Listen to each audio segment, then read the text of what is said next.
Seja bem-vindo, seja bem-vinda ao canal Laboratório Teológico, um canal voltado para a reflexão teológica sob a ótica da cosmovisão reformada.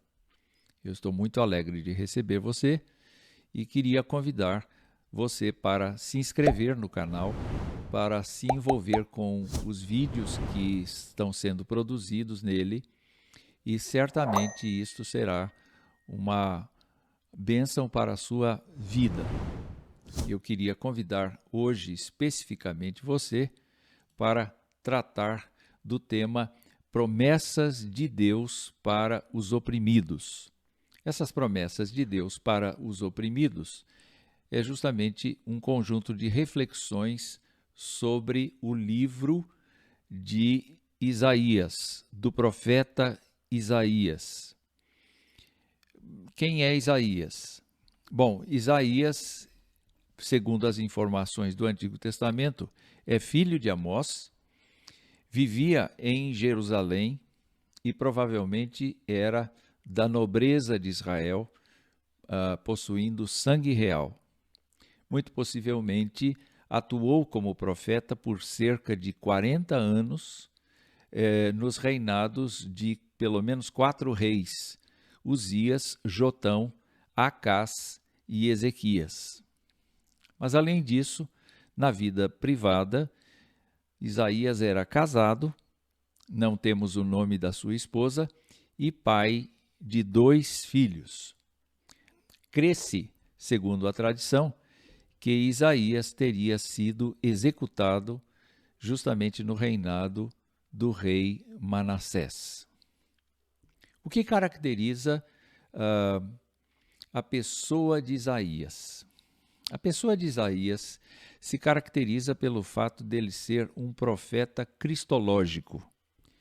Não há dúvidas de que muitas das referências relacionadas à pessoa de Jesus Cristo fazem parte, constam do livro do profeta Isaías. Por exemplo, nós encontramos ali a descrição do nascimento de Jesus Cristo, de como ele seria concebido a partir de uma virgem. Nós também encontramos ali o seu sofrimento, notadamente lá pelos capítulos 53, onde não é possível a gente imaginar nenhuma outra pessoa sofrendo daquele jeito, senão a pessoa de Jesus Cristo, que mais tarde viria, 700 anos depois, viria à Terra, exatamente para cumprir aquilo, palavra por palavra, que foi dito por Isaías, capítulo 53. Mas não é só isso. Nós encontramos mais adiante passagens que mostram que Jesus usou o texto de Isaías para mostrar a sua messianidade quando visitou a sua terra, Nazaré, e compareceu à sinagoga. O que nós podemos perceber, então, é que Isaías tem uma situação muito importante no contexto do Antigo Testamento para o Novo Testamento. É muito importante nós pensarmos, então, que as promessas de Deus para os oprimidos em Isaías são fundamentais para que a gente tenha condições de fazer uma reflexão séria do que Deus prometeu. E nós vamos usar, então, neste vídeo, 3 trechos de profecias que, sem dúvida alguma, serão de grande validade para o nosso sossego, o nosso conforto diante da opressão que eventualmente nós soframos. Então eu quero convidar você para caminhar comigo pelo primeiro texto. O primeiro texto está em Isaías 40, 28 até 31, e ele diz assim, acompanhe comigo: será que você não sabe, nem ouviu que o eterno Deus, o Senhor, o Criador dos confins da terra, nem se cansa, nem se fatiga? A sabedoria dele é insondável. O trecho continua: ele fortalece o cansado e multiplica as forças ao que não tem nenhum vigor. Os jovens se cansam e se fatigam, e os moços de exaustos caem. Mas os que esperam no Senhor renovam as suas forças, sobem com asas como águias, correm e não se cansam, caminham e não se fatigam. A pergunta que nós temos aí do lado, então, é esta: quem é Deus para Isaías? E o que ele faz?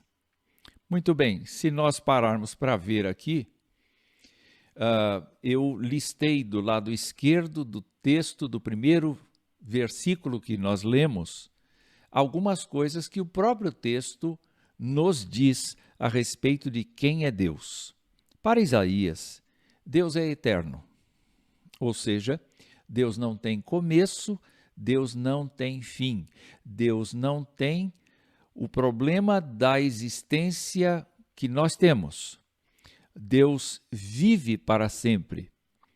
E dentro dessa perspectiva da eternidade, Deus não trabalha necessariamente e apenas no tempo, mas Deus trabalha fora do tempo. É possível encontrarmos, por exemplo, afirmações bíblicas que nos dizem que antes da fundação do mundo, Deus já estava preparando a Jesus Cristo para ser entregue pelos pecadores. Isso significa que Deus tem vida autônoma. Ele não depende de qualquer circunstância, ele não depende de qualquer fator que venha modificar a sua trajetória de vida. Mas Isaías também chama a Deus de Senhor. E nesse caso, o nome de Deus está sendo invocado aí para dizer que ele tem voz de comando sobre todas as coisas. O Deus eterno é também o Deus que tem controle sobre todas as coisas que criou. E é justamente esse o aspecto que vem a seguir. Isaías admite que Deus é o Criador dos confins da terra. Quando nós falamos dos confins da terra, é claro que nós estamos nos colocando na época de Isaías, em que nós não tínhamos tantas descobertas científicas, não tínhamos tantas evidências arqueológicas, não tínhamos tantos fatos científicos que nos fazem conhecer tudo quanto há no planeta Terra hoje, mas com certeza, Isaías estava se referindo a Deus como aquele que cria as coisas muito próximas de Isaías, que Isaías vê, que Isaías percebe, como também as coisas que Isaías não sabe sequer que existam. Coisas que estão nos confins da terra, coisas que estão no fim do mundo. Então, a percepção de Isaías, a declaração de Isaías, melhor dizendo, é justamente esta, que cada coisa que existe, existe por conta do efeito criativo da mão de Deus, da obra de Deus, da intenção, da vontade de Deus.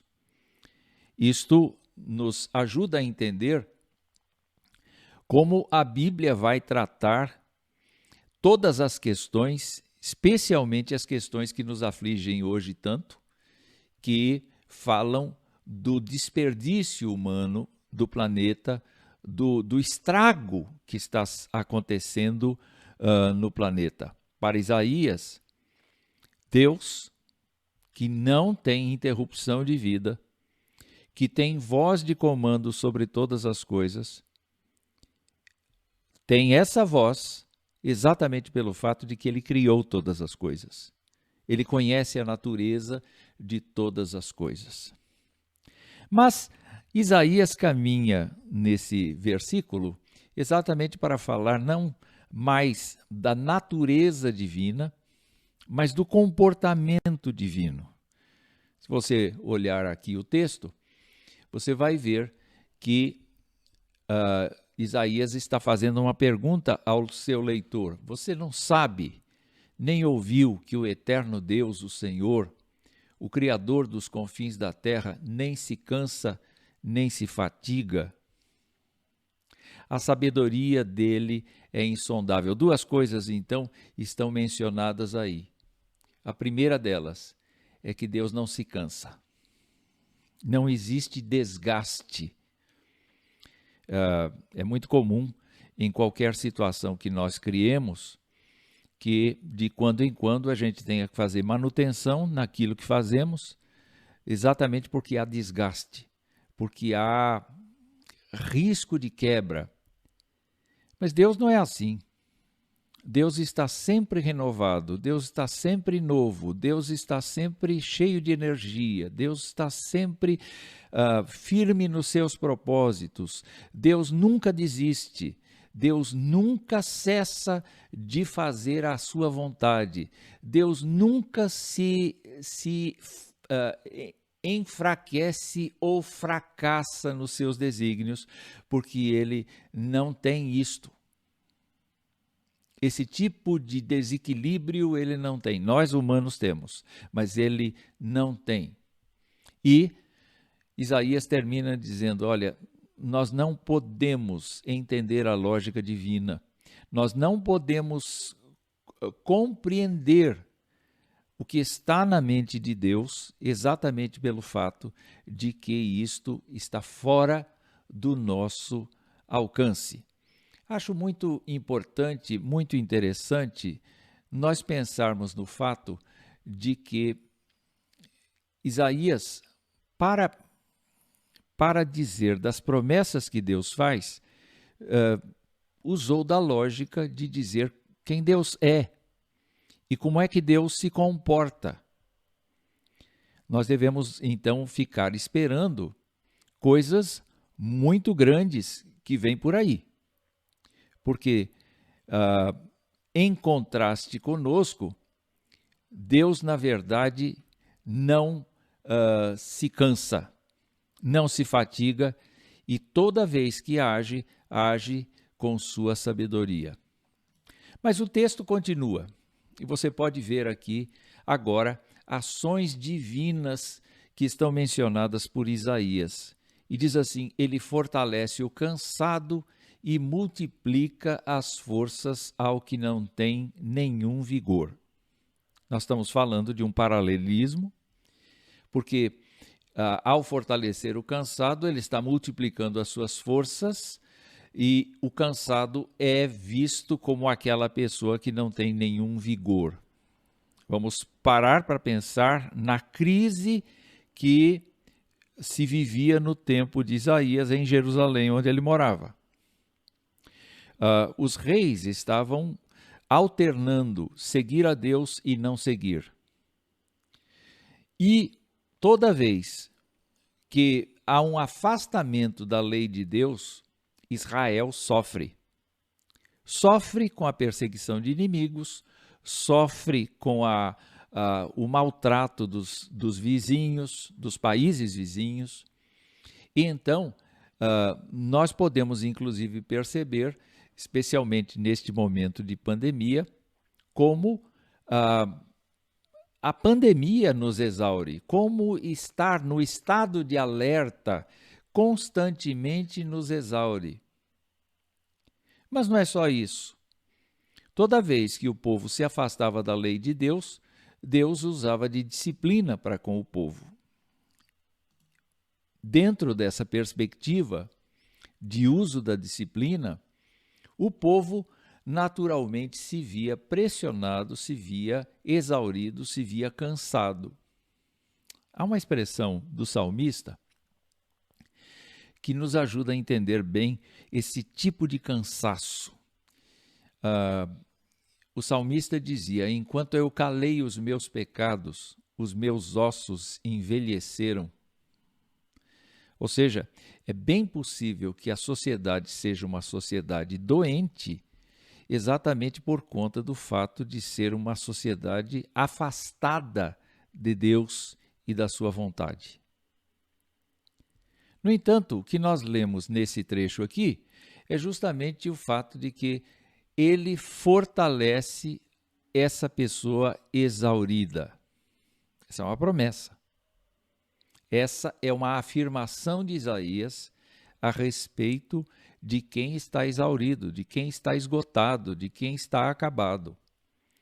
Eu não defendo aqui a ideia de que nós não devemos nos ocupar com terapia, mas a terapia é um processo auxiliar e não um processo principal.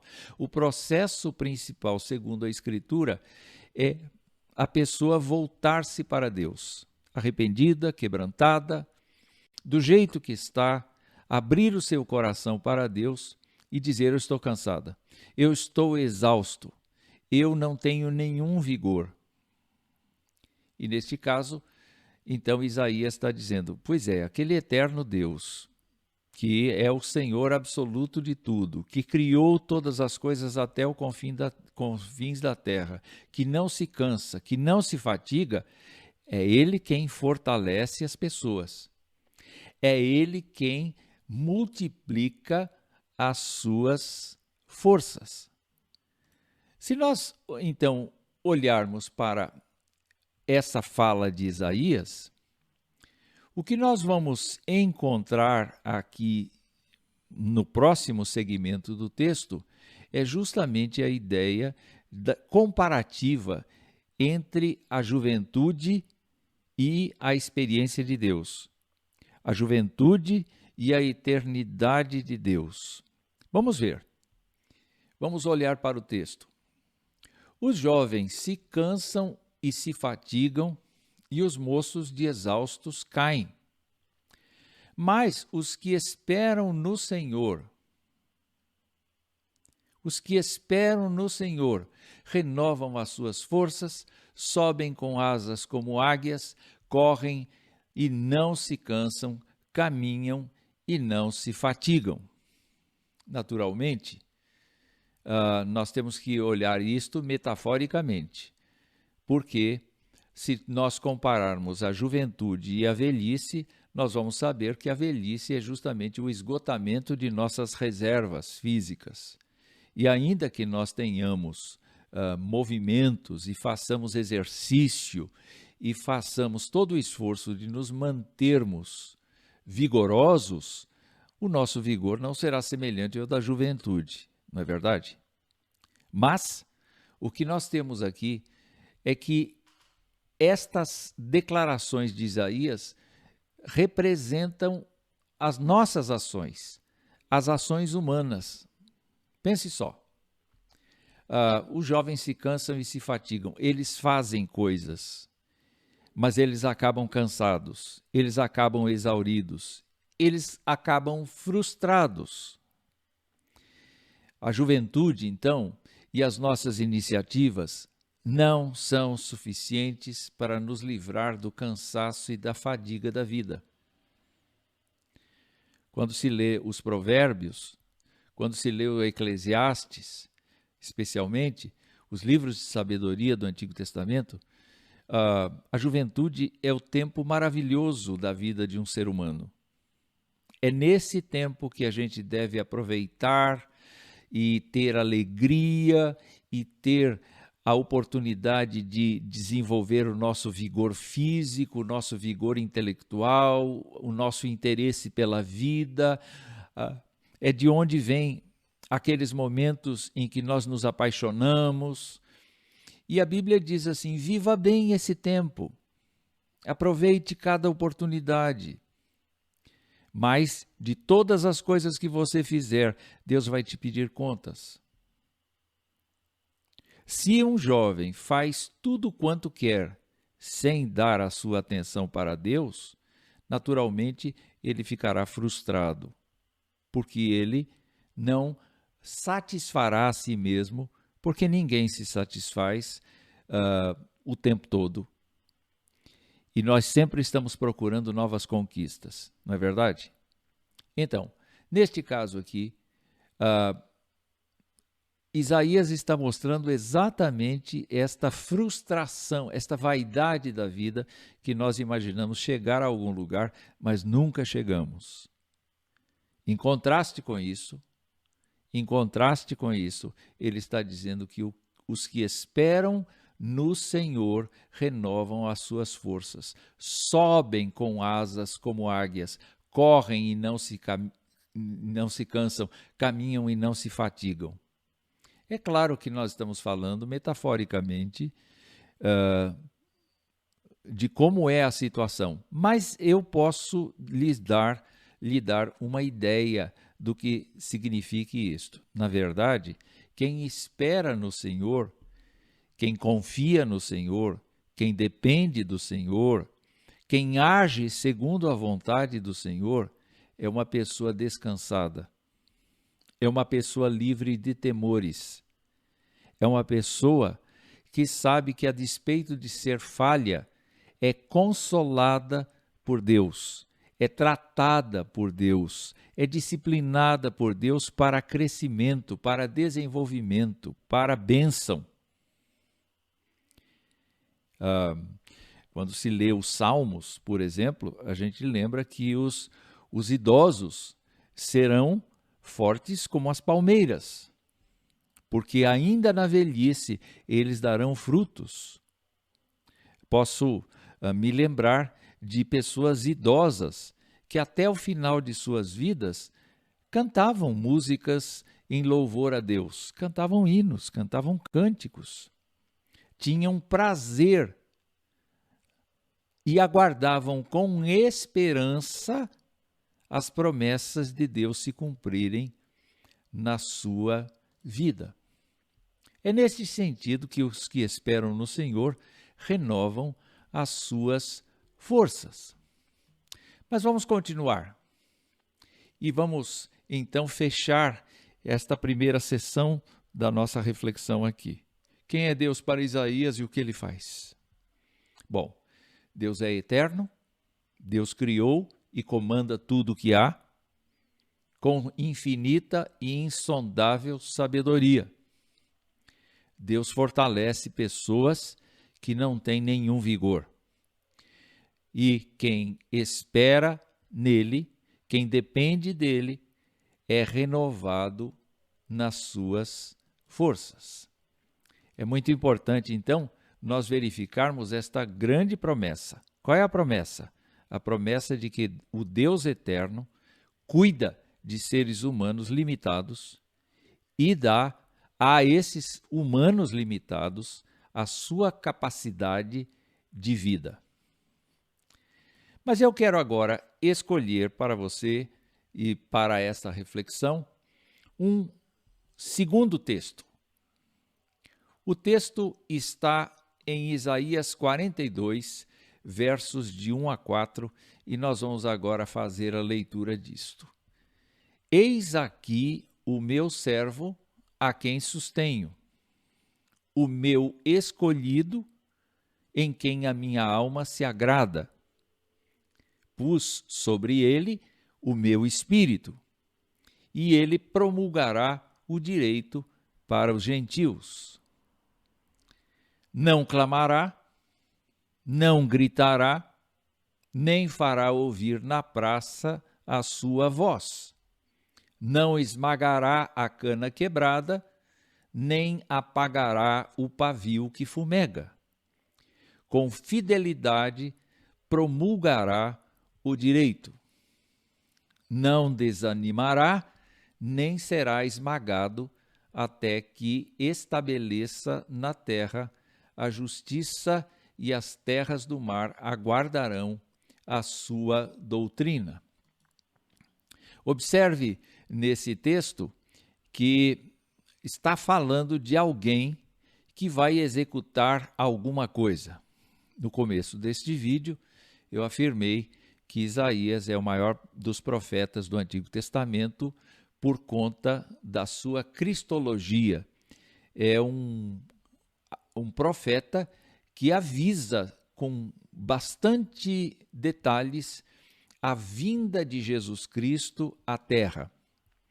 E quando pensamos na pessoa de Jesus Cristo, nós temos então que entender a linguagem de Isaías a respeito de Jesus, embora ele nem tenha conhecimento da pessoa de Jesus, porque ele está 700 anos antes do aparecimento de Jesus Cristo. Veja você aqui. Eis aqui o meu servo, a quem sustenho, o meu escolhido, em quem a minha alma se agrada. Esta fala é remetida para a pessoa de Deus. Deus está falando aqui que ele tem um servo que ele sustém, um servo que é o escolhido dele, um servo que agrada a alma divina. Se nós olharmos para o lado, então nós vamos verificar aqui que esta pessoa, a despeito de haver muitos crentes do Antigo Testamento notórios por sua fidelidade a Deus, a Bíblia não esconde que todos eles são servos de Deus, chamados em circunstâncias especiais, mas não são em característica e em qualidade semelhantes a este servo estabelecido aqui por Isaías. Porque é possível nós nos lembrarmos dos evangelhos e quantas vezes os evangelhos nos disseram assim: este é meu filho amado, em quem a minha alma se compraz. Hebreus perguntou: a qual dos anjos disse jamais, tu és meu filho, eu hoje te gerei? O Novo Testamento, ao olhar para trás e ao olhar para Isaías, não consegue enxergar aqui um rei humano, um sacerdote humano ou um profeta meramente humano. Mas o Novo Testamento consegue enxergar aqui a predição a respeito do Deus homem, Jesus Cristo, de natureza divina e de natureza humana, 100% de cada uma convivendo na mesma pessoa. E o testemunho divino falado em voz alta, várias vezes registrado no Novo Testamento, afirmando que Deus se agradava de seu Filho. Muito bem. O que vemos aqui é que Deus sustenta o seu servo. A ideia do sustento é a ideia do suporte, não é apenas a ideia de mantê-lo vivo, mas é a ideia de lhe dar toda a estrutura necessária para que execute o seu serviço. Quando olhamos para Jesus, a pessoa de Jesus Cristo, nós vemos que desde o ventre materno, ele que foi concebido pelo Espírito Santo, viveu na plenitude do Espírito Santo, do começo ao fim da sua existência terrena. Ele viveu encharcado do poder de Deus. Ele viveu encharcado das decisões divinas, da vontade divina. Ele não viveu por sua própria consciência meramente. Ele viveu cercado da graça, comprometido com a oração, com a comunicação, com o envolvimento com o Pai. E, certamente, Deus o sustentou, Deus o guardou, Deus o abençoou em cada coisa que fez. Encontramos aqui a frase de que Deus colocou o seu Espírito sobre ele. Ora, quando pensamos em Deus o Pai, tratando Deus o Filho com Deus o Espírito, nós temos que imaginar este comprometimento da triunidade de Deus no sentido do trabalho deste servo. Jesus Cristo nunca andou sozinho. Jesus Cristo nunca fez a vontade pessoal. Jesus Cristo sempre foi tratado e, ao mesmo tempo, encorajado pelo Espírito Santo a viver de maneira intensa para a glória de Deus, porque sobre ele pesava o Espírito do Senhor. E o que é que Jesus Cristo vem fazer? O servo do Senhor vem, de acordo com o texto, vem promulgar o direito para os gentios. Isto é muito interessante porque quando Isaías está escrevendo aos israelitas. Entretanto, aqui está dito que ele vai promulgar o direito para os gentios. Gentios são os não-judeus. Quando o Novo Testamento explica a relação que há entre judeus e gentios, nós podemos saber que o povo que tem direito, eu não diria direito à salvação, mas direito a estar na aliança de Deus, é justamente o povo judeu. Entretanto, há uma abertura da parte de Deus para que os gentios sejam incluídos no processo de salvação.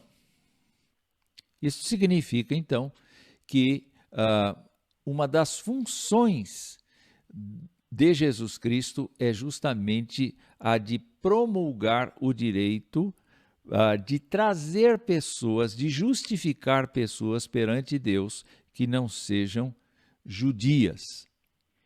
E isto nos inclui. Mas o texto continua dizendo: não clamará, não gritará, nem fará ouvir na praça a sua voz.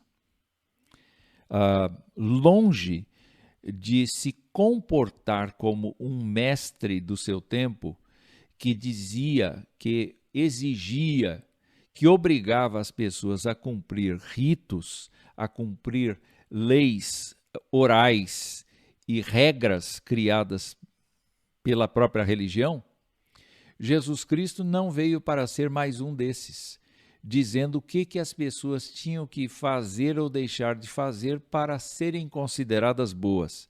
Jesus Cristo veio para dizer que todos nós somos falhos, fracos em relação a Deus e todos nós precisamos dele para ser perdoados por Deus. Então, a missão dele não era ocupar a cátedra, mas falar com autoridade, com humildade, aquilo para o que foi designado. Ele veio trazer um evangelho consolador, ele veio perdoar pecadores, ele veio sustentar a vida das pessoas. E a próxima passagem vai nos dizer um aspecto diferente da vinda de Jesus Cristo. Não esmagará a cana quebrada, nem apagará o pavio que fumega, com fidelidade promulgará o direito. O que isso quer dizer? Quer dizer que ele não veio para ocupar o espaço político ou promover uma convulsão social, embora o evangelho que ele pregou tenha mudado o mundo. Mas nós sabemos que ele não veio para ser um líder mundial, no sentido político, no sentido da guerra, no sentido da dominação. Ele veio para morar no coração das pessoas. E é nisto que isto que caracteriza o seu reino. O seu reino é justamente implantado nas pessoas. Então, ele veio para promulgar o direito, ele veio para trazer pecadores ao arrependimento, ele veio para trazer justiça à vida das pessoas, ele veio para que as pessoas fossem cuidadas, fossem tratadas de maneira igual. Ele usou da justiça para cuidar do pobre, da viúva, do necessitado, do enfermo, do morto. Jesus Cristo veio para fazer com que todos tivessem vida e vida em abundância. Naturalmente, a vida em abundância não inclui necessariamente riqueza financeira, mas inclui a riqueza de Deus habitar na vida da pessoa. E para terminar esse texto, diz assim: não desanimará nem será esmagado até que estabeleça na terra a justiça, e as terras do mar aguardarão a sua doutrina. O que isso significa? Significa que Jesus foi fiel em sua missão até a cruz. A cruz é o exemplo da justiça, é o símbolo da justiça, porque é na cruz que ele assume o lugar dos pecadores, é na cruz que Deus satisfaz a sua justiça, é na cruz que Deus perdoa pessoas a despeito de sua imperfeição, é na cruz que a justiça divina é implementada sobre aquele que crê. E, ao mesmo tempo, é implementada sobre aquele que não crê. Observe pelo texto aqui que a missão desse servo, que é Jesus Cristo, será válida inclusive para as terras do mar. Ora, quando nós pensamos em Jerusalém, nós estamos numa capital de país, é verdade, mas nós estamos no meio do continente. Não é? Mar Mediterrâneo de um lado, Mar Salgado de outro lado. Depois nós percebemos então que falar das terras do mar significa ir além daquilo que é a sua região. É como se, metaforicamente, viesse a dizer que se trata do mundo todo.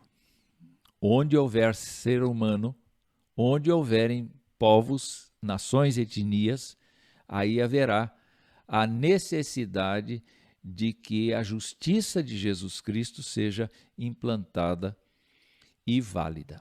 E a pergunta é: como Deus, então, planejou cumprir as suas promessas? Deus planejou cumprir as suas promessas escolhendo seu servo, amando-o, capacitando-o com seu espírito para promulgar a justiça. E o servo, então, agiu com humildade, à parte de qualquer envolvimento com o poder instituído, e sem qualquer desânimo até o final, para promulgar o direito e a justiça aos gentios. E sua doutrina seria, então, acolhida nas terras do mar. E para finalizar, nós temos então a seguinte pergunta: para quando são as promessas de Deus? Eu estou usando o texto de Isaías 61, 1-3, e está escrito assim: o Espírito do Senhor está sobre mim, porque o Senhor me ungiu para pregar boas novas aos pobres, enviou-me a curar os quebrantados de coração, a proclamar libertação aos cativos e a pôr em liberdade os algemados. Mais adiante, a apregoar o ano aceitável do Senhor e o dia da vingança do nosso Deus, a consolar todos os que choram. E, finalmente, e a pôr sobre os que choram em Sião uma coroa em vez de cinzas, óleo de alegria em vez de pranto, manto de louvor em vez de espírito angustiado. Eles serão chamados carvalhos de justiça, plantados pelo Senhor para sua glória. Ora, para quando são as promessas de Deus? Essa é a pergunta que nós temos que responder agora. Antes, porém, nós temos que observar o seguinte: Jesus Cristo leu esta passagem na sinagoga da sua terra. É claro que ele aplica para si essa profecia. Então, observe bem, o Espírito está sobre ele.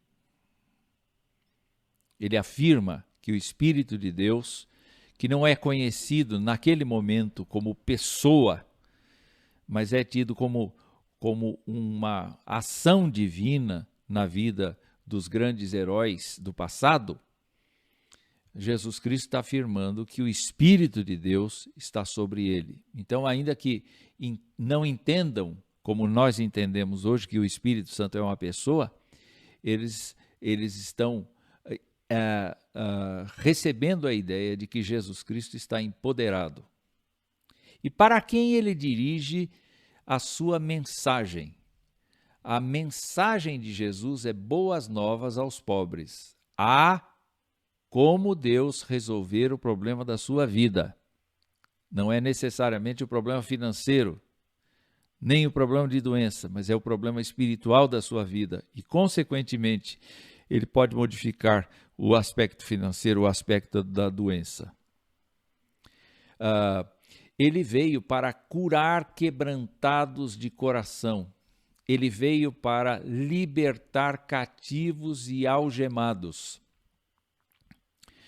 Isso quer dizer que o quebrantado de coração, aquele dolorido, aquele exausto, aquele que não tem nenhum vigor, aquele que perdeu a razão de viver, aquele que está completamente órfão, desamparado, aquele que sente os seus ossos se apodrecerem por conta da sua vida irregular.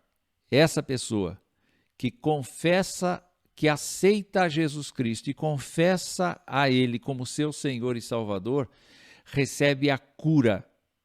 Recebe a cura. A cura da alma. A sua vida é mudada, é transformada.